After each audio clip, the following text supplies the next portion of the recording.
Hello everyone, welcome back to Ninja Prep. This is Kapil Goyal, your educator and mentor for PG Physics.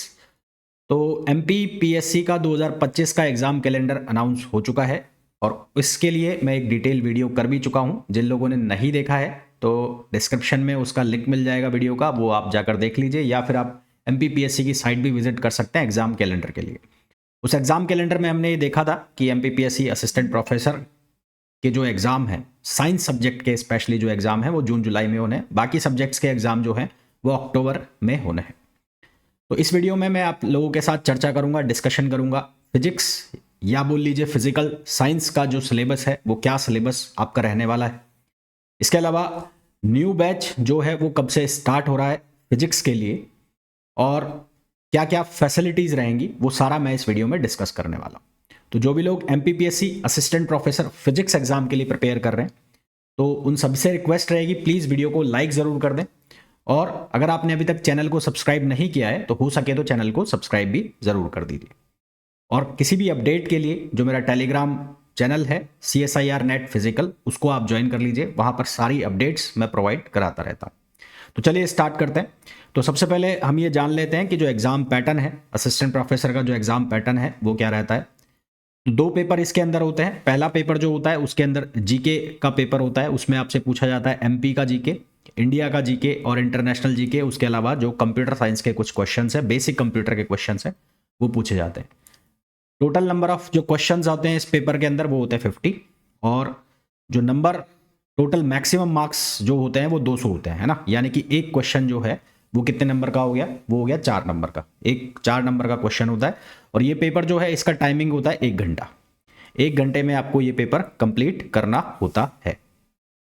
उसके बाद अगर बात करें second paper की, जो आपका सब्जेक्ट रिलेटेड पेपर होता है, उसके अंदर आपको 150 क्वेश्चंस मिलता है। कितने क्वेश्चन मिलते हैं? 150। 4 नंबर का वही एक क्वेश्चन रहेगा, तो टोटल मैक्सिमम मार्क्स जो हो जाएंगे वो यहाँ पर हो जाएंगे 600। इसमें जो आपको टाइम मिलता है वो 3 आवर्स मिलते हैं, 3 घंटे इसके अंदर आपको मिलेंगे। तो टोटल फर्स्ट और सेकंड दोनों पेपर को अगर मिला लिया जाए तो इसका जो सम है वो हो जाता है 800, है ना। बिल्कुल सिंपल सा कैलकुलेशन है, सिंपल सा गणित है, इसमें कोई इफ बट वाली बात है ही नहीं। इसके अलावा इंटरव्यू होगा 100 मार्क्स का, तो टोटल जो मार्क्स हो गए वो हो गए 900। तो 900 में से आपको मार्क्स लाने होते हैं अगर आपको एग्जाम क्लियर करना है तो। बात कर लेते हैं अब सिलेबस क्या रहने वाला है। सिलेबस की अगर हम बात करें तो सबसे पहले बात कर लेते हैं मैथमेटिकल मेथड ऑफ फिजिक्स। अगर हम सिलेबस को डिस्कस करें तो हम ऐसा सोचते हैं, या कई लोगों को ऐसा लगता है कि जो नेट का सिलेबस होता है, गेट का सिलेबस होता है, वही एज इट इज उठा के चिपका दिया जाता है। तो वैसा नहीं रहता है, काफ़ी कुछ चेंजेस देखने को मिलते हैं, है ना। अगर आप प्रिपरेशन कर रहे हो या करने वाले हैं तो एक बार वो सिलेबस जरूर देख लेना, क्योंकि सिलेबस के अंदर काफ़ी कुछ चेंजेस हैं। कहीं ऐसा ना हो कि आप सीधा सीधा नेट की बुक्स उठा के चालू कर दें, नेट के आपके नोट्स हैं उनको उठा के चालू कर दें। अगर आप सेल्फ स्टडी भी कर रहे हैं तो मेरा सजेशन ये रहेगा, पहले एक बार उसको देख लें सिलेबस को और उसके बाद फिर स्टार्ट करें। तो सिलेबस में सबसे पहले अगर हम बात करें तो डायमेंशनल एनालिसिस, जिसमें vector algebra, vector calculus, linear algebra, matrix, Cayley, Hamilton theorem, eigen problems, यानी कि मैट्रिक्स वाला जो पूरा पोर्शन होता है वो सारा का सारा यहाँ पर मेंशन है, ठीक। उसके बाद linear differential equation, special functions, Fourier series, Fourier and Laplace transformation, elements of complex analysis, Laurent series, poles, residue, evolution of integrals, elementary idea of tensors, introductory group theory, elements of computational technique. उसके अलावा जो ये हमारे पास numerical methods होते हैं वो पूरा का पूरा पोर्शन आ गया, प्रोबेबिलिटी थ्योरी आ गई। ये सारा का सारा सिलेबस रहता है मैथमेटिकल फिजिक्स का। जो लेवल ऑफ क्वेश्चंस रहता है वो गेट लेवल तक के क्वेश्चन, जो 1 लाइनर क्वेश्चन है वो पूछे जा सकते हैं। बहुत ज़्यादा लेंदी क्वेश्चन जो है वो ऐसे एग्जाम्स में नहीं देखे जाते हैं, है ना। यानी कि जैसे नेट में क्वेश्चन आ जाते हैं, नेट में तो उसका सॉल्यूशन लंबे लंबे सॉल्यूशन भी हो जाता है, बड़ा क्वेश्चन भी हो जाता है। मैं ऐसा नहीं कह रहा हूँ कि नेट के क्वेश्चंस या गेट के क्वेश्चंस वहाँ आपको देखने को नहीं मिलते हैं, मिलते हैं, पर वो 1 लाइनर टाइप के क्वेश्चन या जिनके सॉल्यूशन 2 या 3 लाइन के अंदर खत्म हो रहे हो, ऐसे होते हैं। बड़े क्वेश्चंस भी होते हैं पर वो होते हैं आपको अटकाने के लिए, ताकि आप अपना टाइम किल करो और बाकी क्वेश्चंस पे आप ना पहुंचो। तो ये तो बात हो गई किसकी, मैथमेटिकल मेथड्स ऑफ फिजिक्स की। फिर अगर हम बात करें क्लासिकल मैकेनिक्स, तो क्लासिकल मैकेनिक्स में स्टार्ट करते हैं न्यूटन्स लॉ से। न्यूटन्स लॉ आपका जो बेसिक BSc में भी आप पढ़ते हैं, 11th-12th में भी आपने पढ़ा है। Phase space dynamics, stability analysis, central force motion, two body collision, scattering and laboratory and centre of mass frame. ये वाला जो सिलेबस है ये वाला, ये आपका BSc में आप लोग पढ़ते हैं। कई जगह एमएससी में भी आप लोग पढ़ते हैं। उसके बाद रिजिड बॉडी डायनेमिक्स, जिसमें मोमेंट ऑफ इनर्शिया एंड सब ये सब इंक्लूड होता है, शूडो फोर्स वगैरह। फिर जो एमएससी वाली आपकी जो क्लासिकल मैकेनिक्स है वो जो चालू होती है, वो यहाँ पर variational principle, Lagrangian and Hamiltonian formalism, equation of motion, Poisson bracket, canonical transformation, symmetry, invariance, convergent law और cyclic coordinate, periodic motion, small oscillations, special theory of relativity, Lorentz transformation, ये सब यहाँ पर आपको क्लासिकल मैकेनिक्स में दिया हुआ है। देन उसके बाद बात करें इलेक्ट्रोमैग्नेटिक थ्योरी, तो इलेक्ट्रोमैग्नेटिक थ्योरी को स्टार्टिंग की जो है वो है इलेक्ट्रोस्टैट्स, जिसमें गाउस लॉ आता है, इलेक्ट्रोस्टैट्स वाला एक पोर्शन हो जाता है। फिर मैग्नेटोस्टैट्स वाला पोर्शन होता है, मैक्सवेल इक्वेशंस, इलेक्ट्रोमैग्नेटिक वेव्स और ट्रांसमिशन लाइंस एंड वेवगाइड्स, है ना। मेरे को बड़ा सिंपल लगता है यार, और बड़ा स्कोरिंग सब्जेक्ट लगता है मेरे को ईएमटी। फिर अगर हम बात करें क्वांटम मैकेनिक्स, तो क्वांटम मैकेनिक्स में wave particle duality, wave function in coordinates and momentum, representation, commutator and Heisenberg uncertainty principle, matrix representation, Dirac and ket notation, Schrodinger equation, motion in central potential orbit, time. अच्छा, ये वाला जो portion है ये आप लोग BSc में भी पढ़ते हैं। बस डिफरेंस क्या होता है यहाँ पर आपको वो जो फंक्शनल फॉर्म है वो तो आपको पढ़ना ही पढ़ना है, फंक्शनल वाला तो पढ़ना ही पढ़ना होता है जो वेव फंक्शन के फॉर्म में होता है। साथ में आपको इसका जो कम्यूटेटर फॉर्मेट है ना, कम्यूटेटर या आप कह लीजिए ऑपरेटर फॉर्म में भी आप उसको पढ़ना था। ब्रैकेट नोटेशन में भी आपको पढ़ना होता है, एक लाइन में बोलूं तो ब्रैकेट नोटेशन में भी आपको इसको डिस्कस करना होता है। मतलब पहले तो आप वो वेव फंक्शंस वगैरह सारी चीज़ें पढ़ते हैं, उसके बाद ब्रैकेट नोटेशन में भी वो सेम चीज़ें आपको आनी चाहिए, क्योंकि दोनों के ऊपर यहाँ पर क्वेश्चंस पुट अप हो सकते हैं। Time independent perturbation theory, variational method, WKB approximation, time dependent perturbation theory, Fermi golden rule वगैरह, ये सब आइडेंटिकल पार्टिकल्स, पाउली एक्सक्लूजन। अब ये जो पोर्शन है, ये वाला portion identical particle, Pauli exclusion principle, spin statistics connection, ये सब एटॉमिक फिजिक्स का भी पार्ट होता है ना, ये एटॉमिक फिजिक्स का भी पार्ट होता है। नेक्स्ट क्वेश्चन पे आते हैं, नेक्स्ट पोर्शन पे आते हैं, thermodynamics and statistical physics. Thermodynamics and statistical physics की बात करें तो law of thermodynamics and their consequence, thermodynamics, potential, Maxwell relation, chemical potential, phase equilibrium, ये जो पोर्शन होता है ये थर्मोडायनेमिक्स वाला पोर्शन होता है, ये वाला जो पोर्शन है लॉ ऑफ थर्मोडायनेमिक्स वाला। उसके बाद ये जो पोर्शन है, ये वाला पोर्शन, ये पोर्शन होता है स्टैटिस्टिक्स का, ये पूरा पोर्शन। तो थर्मोडायनेमिक्स का बहुत छोटा सा पोर्शन है, स्टैटिस्टिकल फिजिक्स का ज़्यादा पोर्शन होता है यहाँ पर।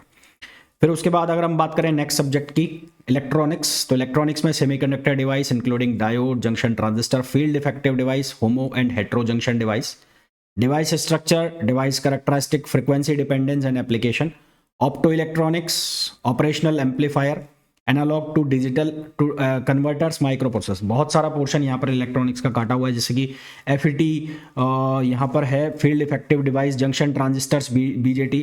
अब यहाँ पर डिजिटल में काफ़ी सारा पोर्शन जो है वो यहाँ पर उड़ाया हुआ है, ठीक है, डिजिटल में काफ़ी सारा पोर्शन जो है वो यहाँ पर उड़ाया हुआ है, पर हालांकि उसको हम डिस्कस करेंगे, है ना। जैसे कि यहाँ पर बूलियन अलजेब्रा जो है वो कहीं पर भी मेंशन नहीं है, पर बूलियन अलजेब्रा के क्वेश्चंस फिर भी पूछ लिए जाते हैं, तो उसको भी हम डिस्कस करेंगे।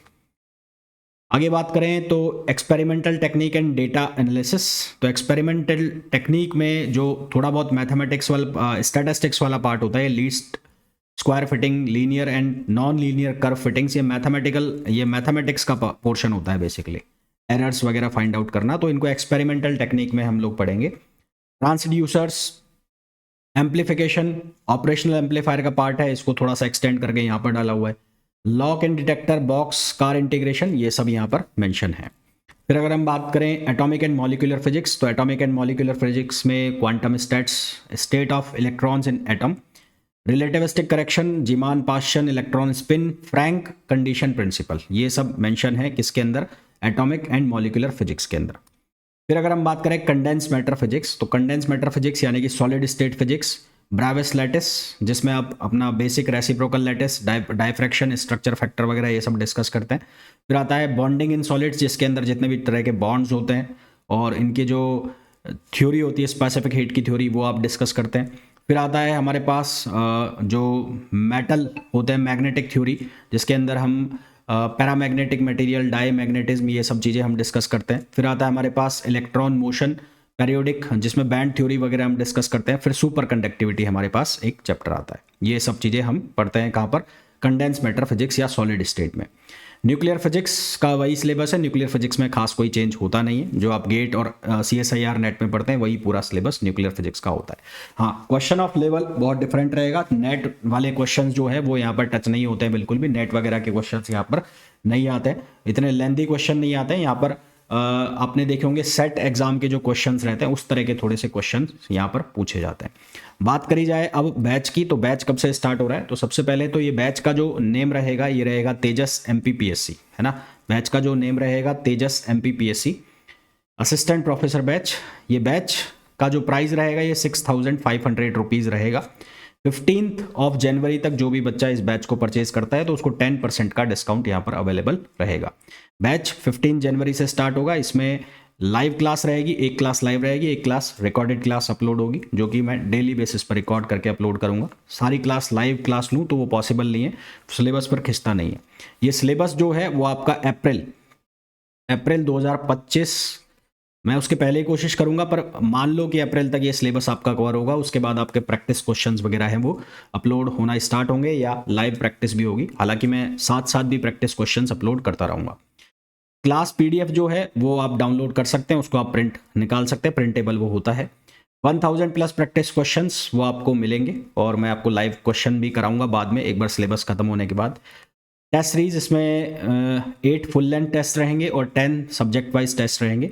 MPPSC के जो PYQs आएगा उनका डिस्कशन, जो MPPSC के पहले जो असिस्टेंट प्रोफेसर का एग्जाम हुआ है उनका डिस्कशन। लैपटॉप एक्सेस इसका अवेलेबल रहेगा और इसकी जो वैलिडिटी रहेगी वो 2025 दिसंबर तक इसकी वैलिडिटी रहेगी। तो जिन भी बच्चों की प्रिपरेशन करनी है, जिन भी बच्चों को MPPSC असिस्टेंट प्रोफेसर एग्जाम की, तो वो ये बैच ज्वाइन कर सकते हैं।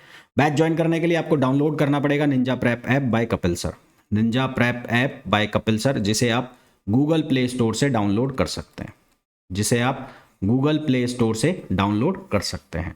और डाउनलोड करने के बाद ये जो 10% का डिस्काउंट है इसका ध्यान रखना, ये कब तक वैलिड रहेगा, ये 15 जनवरी तक जो भी बैच को परचेज करेगा तब तक 15 जनवरी तक 10% का डिस्काउंट इस फीस के ऊपर अवेलेबल रहेगा।